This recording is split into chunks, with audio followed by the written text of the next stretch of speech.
Hey, welcome to the Overshare Pamphlet. I'm the host of this one-man show, and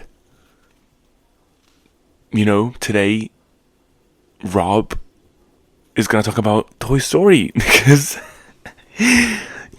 actually, I was reflecting on this. It's like we've had a great succession of movies coming out in this. Oh, well, this year has been amazing, magical for movies, and I think specifically thanks to I don't know. I think the season started off pretty well. The summer season kicked off pretty well with Devil Wears Prada and Michael, and then we had the explosion of both Obsession and Backrooms, which I've talked about ad nauseum, like in all my episodes in the past few weeks, and now we're here. The machine keeps on going. I think I talked about this in the previous episode as well, but this has been one of the healthiest box office, like in general for all Hollywood, I guess, in quite a long time. It's back to pre-pandemic levels, which is incredible. First of all, but it doesn't seem to be the party seems to keep going, and I'm like so excited to talk about this movie as well because first and foremost I've watched all the Toy Story movies, and they've been firstly part of my childhood because they came out when I was still very, very young. And then I think I even watched the first one in cassette. I think the second one I watched it in the theater, although I don't remember much because I was too young. But I still they were on constant repeat in my household when I was in a little kid, and my parents used to put movies for us to watch that was on rotation. Both of the first one and the second one were on rotation constantly. And then we've had Toy Story 3, which I thought was when I first watched it, I thought it was such a well done movie as well. So I really liked that too. And then what else? I did watch Toy Story 4. I did not really care for it. And if I have to be honest, I don't really remember even much of what happened in that movie and I think it's like a general consensus about how that movie was not that great, which is fine. I mean, when you have now 5 movies, one of them is going to have to be a bit of a slump, let's just say. So, and that's definitely Toy Story 4. So there was a lot riding on this movie, especially after the Buzz Lightyear movie as well. There was a sort of like a cause a stir because of the more overt LGBTQ friendly messages, God forbid. But yeah, people didn't take it well in the US, of course, and all that. Whatever. But Toy Story 5 was a big, swing for the studio, for Pixar specifically. I mean, I think if you've been paying attention, I guess, to how Disney is moving recently, ever since Bob Iger came back, they've been focusing a lot on sequels and on the old IP, and part of it is hinging on I guess nostalgia, and that's definitely working to bring people to the theaters, but also I think they are more focusing on the actual stories rather than straight up just going for message heavy and super representation and everything else. I mean, I think we all care about representation, but I think we don't want to have a trade-off between that and a good story. And I think it's visible how the past few projects, well, the older projects that were under different leadership as well, they were greenlit under different leadership as well, they were not as well received. This one is still, I would argue, quite, there's a high representation in this one as well. It's quite liberal, it's quite left leaning, which is really interesting the way it's done. But I think the message is quite overt. It's layered within also the greater message, I guess, for the movie, which is also super, super important and super well also I guess explained and explored throughout the story. So what is the main message? First of all, the main message about this movie, also spoiler alert if you haven't watched it, at least my interpretation is, well, I mean, the main topic, I guess, is the advent of technology and how kids are basically now slaves to the screens. Screen time is just consuming their fucking brain, and it's scary to see that. It's scary to see that. It's scary to know that that's what's going on. And I think it's also pretty weird for my generation specifically, who was lucky enough to first grow up with, well, still already television and everything else, but no smart devices until we were, already old enough, like, 16, 14, 16, some people were 18 or whatever, but, still responsible, I guess, enough to know what's good for you, and also in a way you've had chances to like explore your hobbies and like what you like, dislike. Here,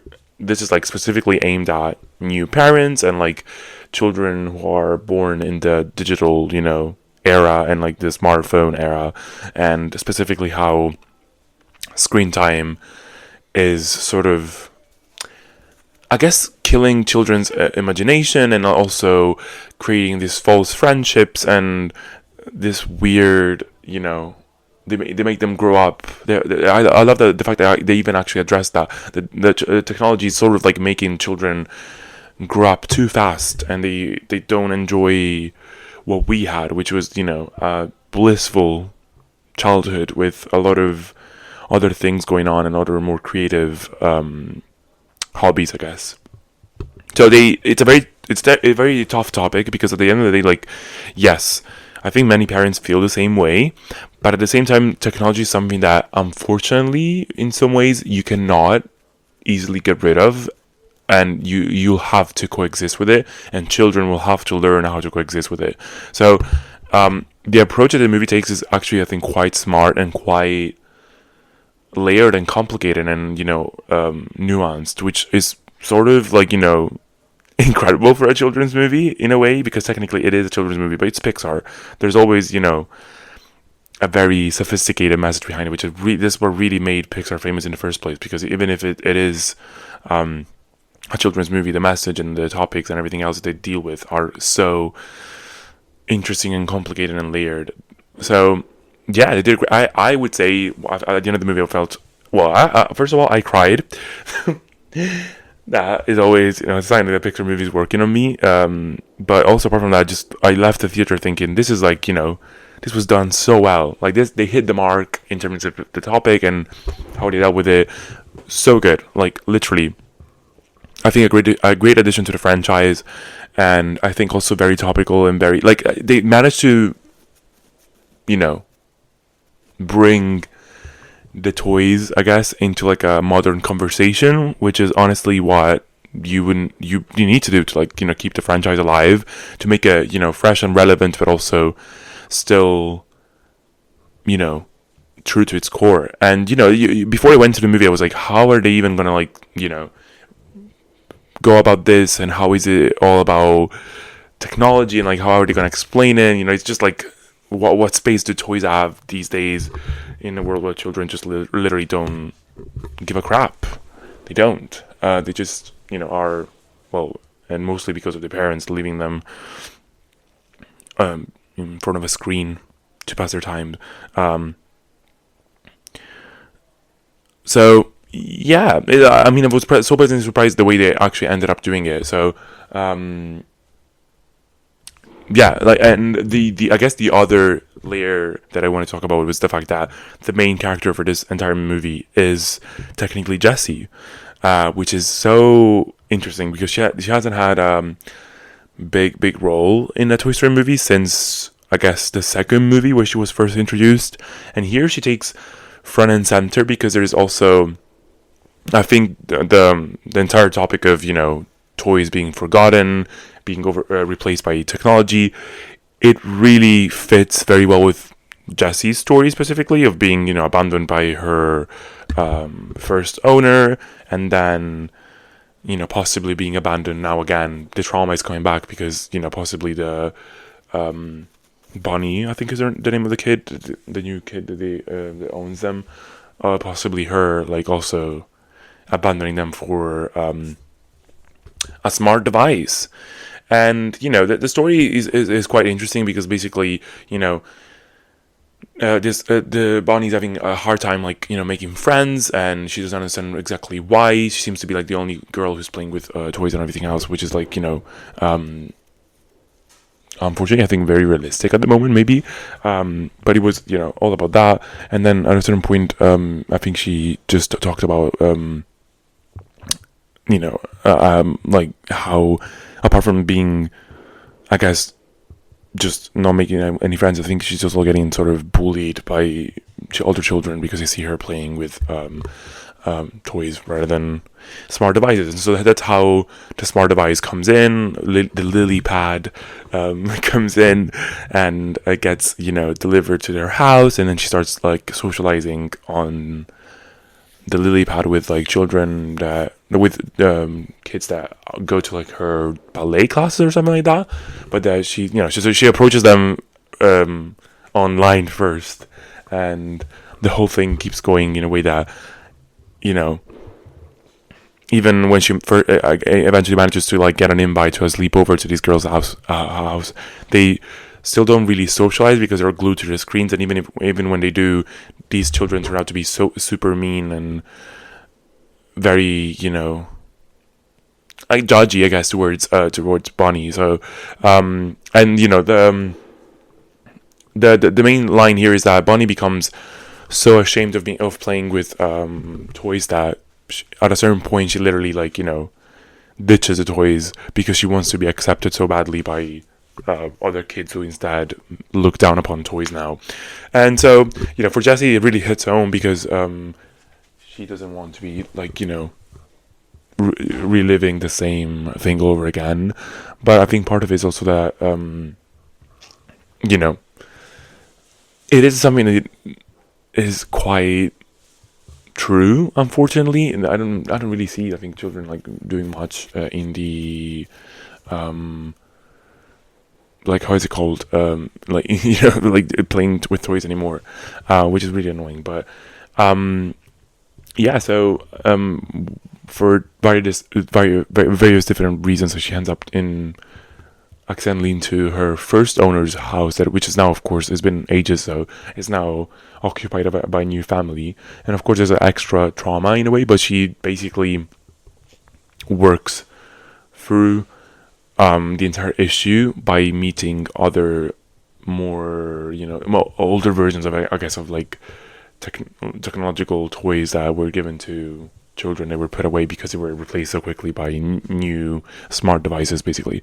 And so I guess in a way, like, she sort of starts feeling that this is like a common experience for old toys, and like even not toys, even like smartphones will eventually also be replaced by something else. And I think she comes to the very good realization that basically her like the point of being a toy and like the point of toys and everything else like is just to like it is to make children happy, and that there's value in serving a purpose for a certain time. Like, not everything has to last forever to be meaningful, basically. That's what she comes to the realization of. But I think the greater realization that she later on even has, when she starts finally like when Lilypad also understands that not all children are the same, and like some children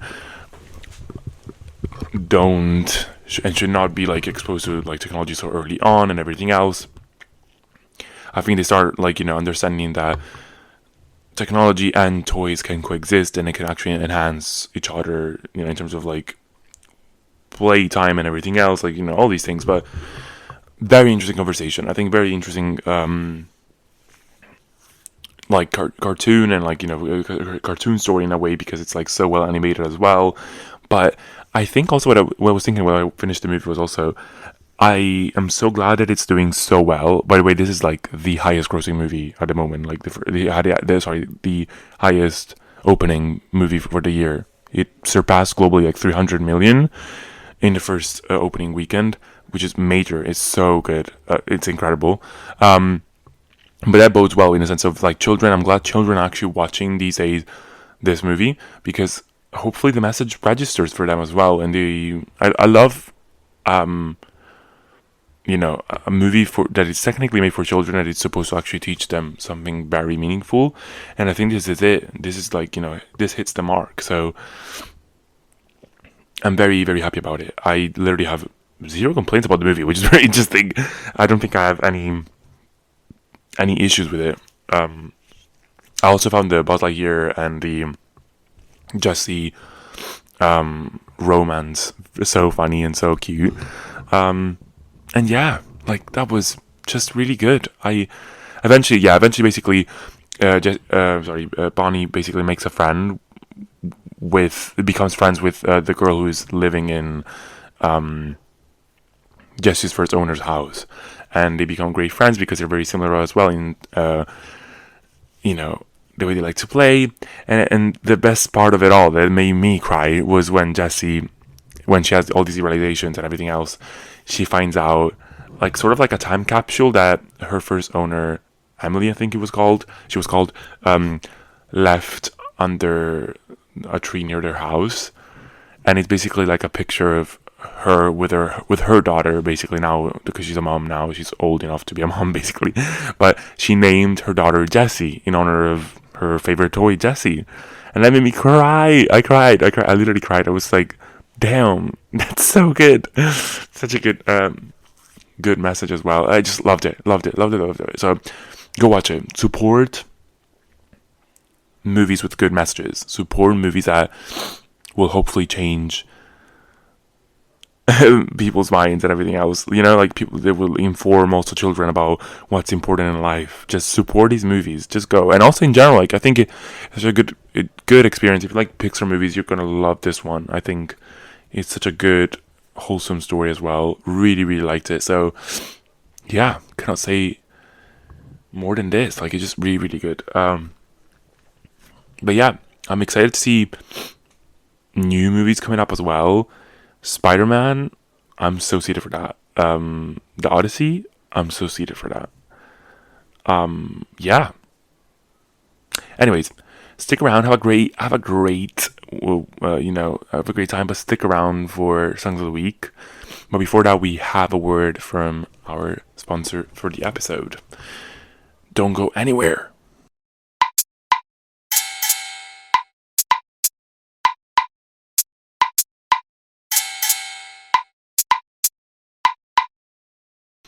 Now, what's great about watching movies is that then you can go home and you can have a very nice meal. And you know what?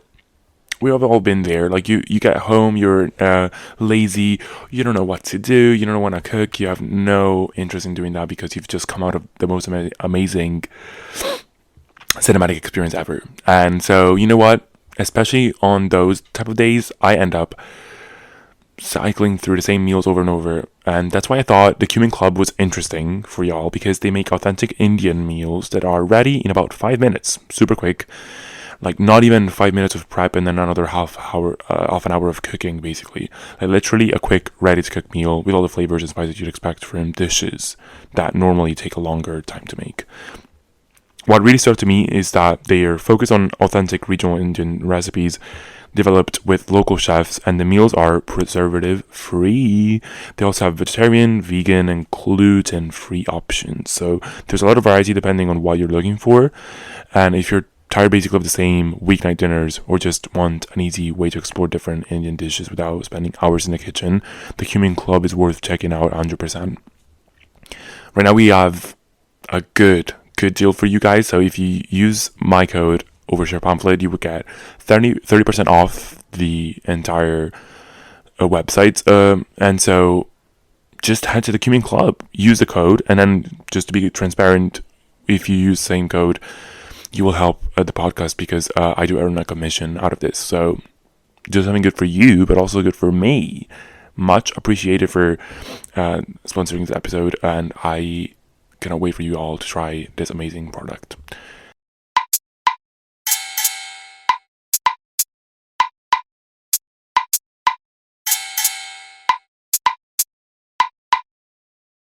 To conclude the episode, as usual, Songs of the Week. I have 3 songs for y'all, and you can find them in the playlist of the month. So if you just type on Spotify the Overshare Pamphlet Songs of the Week, June 2026, you can find all the songs that I've talked about this month. So yeah, I said I got 3 great songs. First one, Flower of Love, American Wedding. The song has been out for a while, and I have listened to it when it first came out, and I listened to it sporadically. It was saved in my liked songs, but I don't know why now I'm becoming very obsessed with it.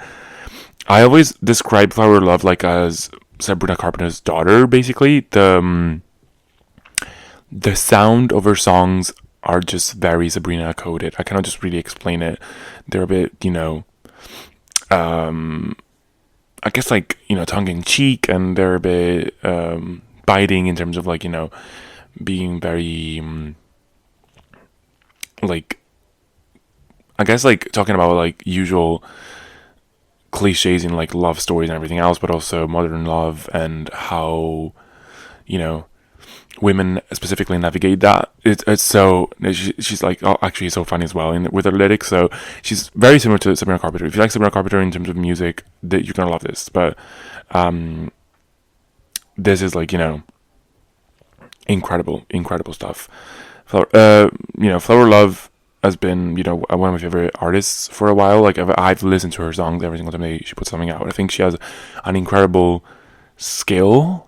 She's such a good pop singer, and like, just she has what it takes, But anyways, this was just like, a random single. I think there's nothing specifically about that. Like I don't think it's getting part of like any EP or whatever, but the song is a playful nod basically to Frank Ocean's a song of the same name. She admired his work and felt like the title was too good to pass up, so she crafted her own story around it. Despite never dreaming basically of an American wedding herself, she was drawn to the concept and built a narrative from that inspiration, which is really, really fun. And it's very tongue-in-cheek, it's very funny, and basically it ends also in a crash and like in a breakup and everything else. So very fun, very Sabrina Carpenter coded in production. It's very such a fun pop song to sing to along. It's just so good. It's so catchy. So yeah. Then I have Matador, Red Flags. This song was in Obsession. The track basically is like a indie pop with catchy hooks reflecting the artist's ability to like mix pop, R&B, hip hop, and all these influences are all cohesively put together in this genre, I guess, that he's very famous for. The genre bending approach has been very much famous for his work.